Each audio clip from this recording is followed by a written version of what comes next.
ഉൽപ്പത്തി 49 അധ്യായം. യാക്കോബിന്റെ അനുഗ്രഹം.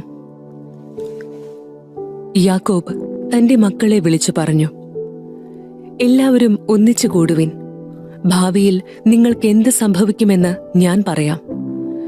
യാക്കോബിന്റെ പുത്രന്മാരെ ഒന്നിച്ചുകൂടി കേൾക്കുവിൻ. നിങ്ങളുടെ പിതാവായ ഇസ്രായേലിന്റെ വാക്കുകൾ ശ്രദ്ധിക്കുവിൻ.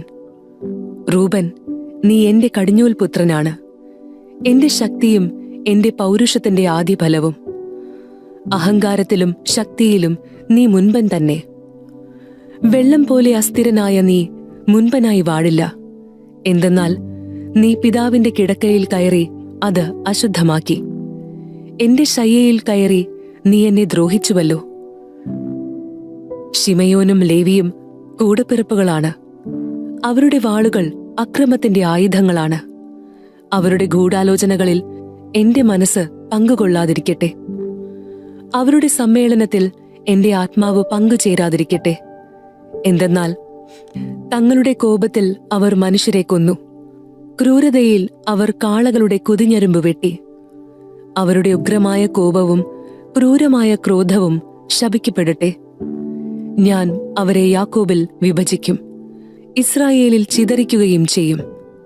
യൂദാ, നിന്റെ സഹോദരന്മാർ നിന്നെ പുകഴ്ത്തും. നിന്റെ കൈ ശത്രുക്കളുടെ കഴുത്തിൽ പതിക്കും. നിന്റെ പിതാവിന്റെ പുത്രന്മാർ നിന്റെ മുൻപിൽ കുമ്പിടും. യൂദാ ഒരു സിംഹക്കുട്ടിയാണ്. എന്റെ മകനെ, നീ ഇരയിൽ നിന്ന് മടങ്ങിയിരിക്കുന്നു. അവൻ ഒരു സിംഹത്തെപ്പോലെയും സിംഹിയെപ്പോലെയും പതുങ്ങിക്കിടന്ന് വിശ്രമിക്കുന്നു. അവനെ ഉണർത്താൻ ആർക്ക് ധൈര്യമുണ്ടാകും? ചെങ്കോൽ യൂദായെ വിട്ടു പോകുകയില്ല. അതിന്റെ അവകാശി വന്നുചേരും വരെ അധികാരദണ്ഡ് അവന്റെ സന്തതികളിൽ നിന്ന് നീങ്ങിപ്പോകയില്ല. ജനതകൾ അവനെ അനുസരിക്കും. അവൻ തന്റെ കഴുതയെ മുന്തിരിവള്ളിയിലും കഴുതക്കുട്ടിയെ വിശിഷ്ടമായ മുന്തിരിച്ചെടിയിലും കെട്ടിയിടും. തന്റെ ഉടുപ്പ് വീഞ്ഞിലും മേലങ്കി മുന്തിരിച്ചാറിലും കഴുകും. അവന്റെ കണ്ണുകൾ വീഞ്ഞിനേക്കാൾ ചെമന്നും പല്ലുകൾ പാലിനേക്കാൾ വെളുത്തുമിരിക്കും. സെബൂലൂണാകട്ടെ കടൽ തീരത്ത് വസിക്കും. അവൻ കപ്പലുകൾക്ക് അഭയകേന്ദ്രമായിരിക്കും. സീദോനായിരിക്കും അവന്റെ അതിർത്തി. ഇസ്സാക്കർ ഒരു കരുത്തുറ്റ കഴുതയാണ്. അവൻ ചുമടുകൾക്കിടയിൽ കിടക്കുന്നു. വിശ്രമസ്ഥലം നല്ലതെന്നും ദേശം മനോഹരമെന്നും അവൻ കണ്ടു. അതുകൊണ്ട് അവൻ ചുമട് കയറ്റാൻ ചുമൽ കുനിച്ചുകൊടുത്തു. കൂലിവേല ചെയ്യുന്ന ഒരു ദാസനായി തീർന്നു. ഇസ്രായേലിലെ മറ്റു ഗോത്രങ്ങളെപ്പോലെ ദാൻ സ്വന്തം ജനങ്ങൾക്ക് ന്യായം നടത്തിക്കൊടുക്കും.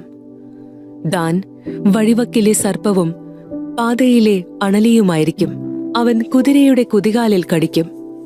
കുതിരക്കാരൻ മലർന്നു വീഴുകയും ചെയ്യും. കർത്താവേ, ഞാൻ അങ്ങയുടെ രക്ഷ കാത്തിരിക്കുന്നു. ഗാദിനെ കവർച്ചക്കാർ ആക്രമിക്കും, എന്നാൽ അവൻ അവരെ തോൽപ്പിച്ചോടിക്കും. ആശേറിന്റെ ആഹാരം സമ്പന്നമായിരിക്കും. അവൻ രാജകീയ വിഭവങ്ങൾ പ്രദാനം ചെയ്യും. സ്വച്ഛന്തം ചരിക്കുന്ന ഒരു പേടമാനാണ് നഫ്താലി. അവൻ മൃദുല വാക്കുകൾ പൊഴിക്കുന്നു.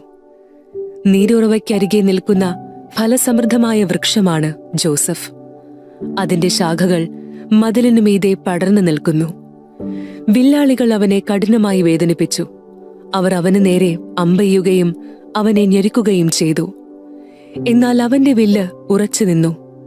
യാക്കോബിന്റെ ശക്തനായ ദൈവം, ഇസ്രായേലിന്റെ പാറയായ ഇടയൻ, തന്റെ കൈകൾ കൊണ്ട് അവന്റെ കൈകളെ ശക്തിപ്പെടുത്തി. നിന്റെ പിതാവിന്റെ ദൈവം നിനക്ക് തുണയായിരിക്കും. സർവശക്തനായ ദൈവം നിന്നെ അനുഗ്രഹിക്കും. മുകളിലുള്ള ആകാശത്തിന്റെയും കീഴിലുള്ള ആഴത്തിന്റെയും ഉദരത്തിന്റെയും മാറിടത്തിന്റെയും അനുഗ്രഹങ്ങൾ നിനക്കുണ്ടാവട്ടെ. നിന്റെ പിതാവിന്റെ അനുഗ്രഹങ്ങൾ നിത്യപർവ്വതങ്ങളുടെ ഔദാര്യത്തെക്കാളും ശാശ്വതഗിരികളുടെ അനുഗ്രഹങ്ങളെക്കാളും ശക്തങ്ങളാണ്. അവ ജോസഫിന്റെ ശിരസിൽ, തന്റെ സഹോദരിൽ നിന്ന് വേർപെട്ടിരുന്നവന്റെ മൂർധാവിൽ വർഷിക്കപ്പെടട്ടെ. ആർത്തിയുള്ള ഒരു ചെന്നായാണ് ബെഞ്ചമിൻ. അവൻ രാവിലെ ഇര വിഴുങ്ങുകയും വൈകുന്നേരം കവർച്ച മുതൽ പങ്കിടുകയും ചെയ്യും. ഇവരാണ് ഇസ്രായേലിലെ 12 ഗോത്രങ്ങൾ. അവരുടെ പിതാവ് അവരോട് പറഞ്ഞതാണിത്. അവൻ എല്ലാവരെയും അനുഗ്രഹിച്ചു. ഓരോരുത്തർക്കും ചേർന്ന വിധത്തിലാണ് അവരെ അനുഗ്രഹിച്ചത്. യാക്കോബിന്റെ മരണം. യാക്കോബ് അവരോട് ആവശ്യപ്പെട്ടു, ഞാൻ എന്റെ ആളുകളോട് ചേരുകയായി ഹിത്യനായ എഫ്രോണിന്റെ വയലിലുള്ള ഗുഹയിൽ എന്റെ പിതാക്കന്മാരുടെ അടുത്ത് എന്നെയും അടക്കുക.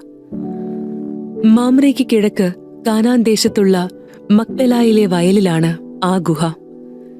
ശ്മശാന ഭൂമിക്ക് വേണ്ടി ഹിത്യനായ എഫ്രോണിൽ നിന്ന് അബ്രാഹാം അവകാശമായി വാങ്ങിയതാണ് ആ വയലും ഗുഹയും. അബ്രാഹത്തെയും ഭാര്യ സാറായെയും അവിടെയാണ് അവർ അടക്കം ചെയ്തത്. അവിടെ തന്നെയാണ് ഇസഹാക്കിനെയും ഭാര്യ റബേക്കയെയും സംസ്കരിച്ചത്. ഞാൻ ലേയായെ സംസ്കരിച്ചതും അവിടെ തന്നെ. വയലും അതിലുള്ള ഗുഹയും ഹിത്യരുടെ കയ്യിൽ നിന്നാണ് വാങ്ങിയത്. തനിക്ക് പറയാനുണ്ടായിരുന്നത് പറഞ്ഞു തീർന്നപ്പോൾ യാക്കോബ് കിടക്കയിലേക്ക് ചാഞ്ഞു. അവൻ അന്ത്യശ്വാസം വലിച്ച് തന്റെ ജനത്തോട് ചേർന്നു.